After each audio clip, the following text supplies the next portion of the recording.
Oke, bismillahirrahmanirrahim. Assalamualaikum warahmatullahi wabarakatuh. Kembali lagi di Bengkel Desa. Terima kasih yang selalu support video saya. Semoga bermanfaat, sehat selalu, panjang umur, banyak rezekinya. Bagi teman-teman yang belum jalan kewajibannya, selalu saya ingatkan untuk menjalankan terlebih dahulu. Jangan sampai pekerjaan Anda itu melewatkan kewajiban Anda. Nah, mohon maaf saya tidak sering bikin video lagi karena ada kesibukan teman-teman. Nah, mulai sekarang ini ada keluhan dari seon karburator. Ya, seon karburator itu hilang pengapian teman-teman. Tapi untuk penyakitnya itu sudah ketahuan ya.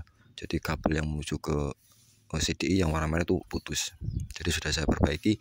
Dan teman-teman yang mengalami hal seperti ini, sound karburator pengapian itu hilang, silakan nanti cek yang mau saya lakukan. Jadi teman-teman tidak usah ikut pusing, tinggal cek-cek langsung yang mau saya praktekkan biar langsung ketahuan penyakitnya teman-teman. Nah, yang pertama adalah kita lihat dulu ya teman-teman ya. Kita lihat dulu di sekringnya. Ini sekring adalah ketika ini putus ya. Ini putus, tidak starter, tidak bisa teman-teman ya. Jadi silakan dicek dulu di bagian sekring ya teman-teman ya. Nah ini. Nah yang kedua adalah otomatis kalau pengapian hilang ya, otomatis kan dari busi tidak ada keluar percikan api teman-teman ya. Tidak ada percikan api. Silakan teman-teman dibongkar sebelah depan, kemudian dicek di bagian kiprok. Nah kita untuk memastikan arus ada atau tidak ya. Nah karena ini kalau akinya masih bagus itu masih oke teman-teman ya. Kita pengecekannya itu gampang. Kalau tidak ada akinya, silahkan dicek bagian kiprok sini ya. Soketnya dilepas, nah, seperti ini. Soketnya dilepas saja. Kemudian kita lihat kabel yang warna putih teman-teman. Kabel yang warna putih adalah kabel pengisian ya. Itu kita harus benar ada arusnya. Caranya bagaimana? Kalau Anda tidak mempunyai taspen seperti ini ya, yang saya lakukan ini, silakan potong kabel ya. Potong kabel atau serabut. Nah kemudian dimasukkan di soket yang warna putih, kemudian diengkol atau di starter teman-teman ya. Diengkol atau di starter, percikan ke massa atau ke bodi teman-teman ya. Kalau ada percikan api berarti itu pengisian masih normal ya. Pengisiannya masih normal teman-teman ya. Nah kemudian kita lanjut ya. Kalau pengisiannya masih normal, nah kita harus pastikan juga kabel yang warna merah teman-teman. Kalau akinya masih normal ya, akinya masih normal, itu harus ada arusnya di sini ya, kabel yang warna merah. Caranya sama, percikan juga ke massa ya. Kalau tidak ada akinya, dengan cara kita pasang ya, soketnya kita pasang ya. Kemudian untuk arus yang keluar kita juga percikan ke massa sambil disela atau starter. Kalau memercikan api berarti itu pengisian juga masih normal ya, karena keluar dari masuk melalui kabel warna putih kemudian keluar melalui merah. Nah ini nanti juga ke kunci kontak dan ke CDI.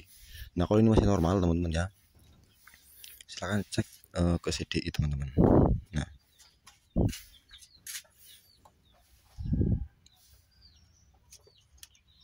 Nah untuk CDI ya, ini kabel yang warna coklat ya, ketika dikunci kontak on ya, kunci kontak on itu harus ada arusnya teman-teman.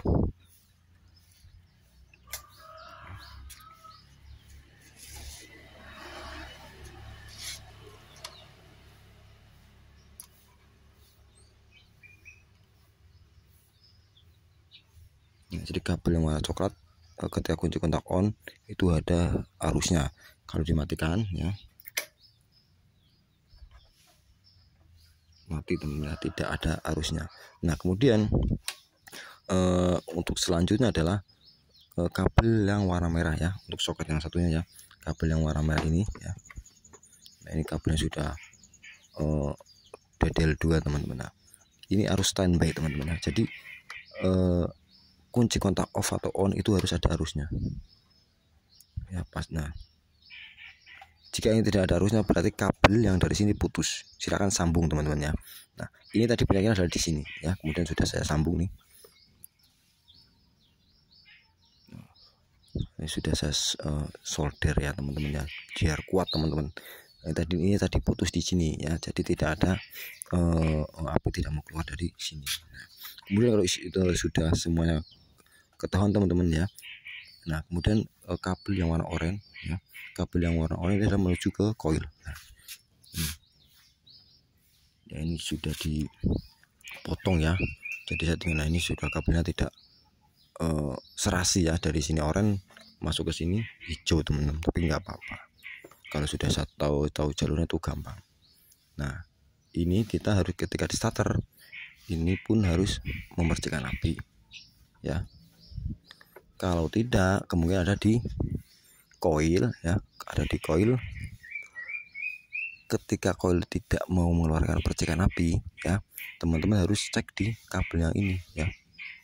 Nah, kalau dari sini kemungkinan adalah CDI ya. Nah, tapi kalau sudah masuk koil ya, sudah masuk ke sini, nah ini tidak mau mercikan api, berarti koilnya yang mati teman-teman ya. Jadi cukup mudah ya teman-teman bila mengetahui jalur dari pengapian xeon teman-teman.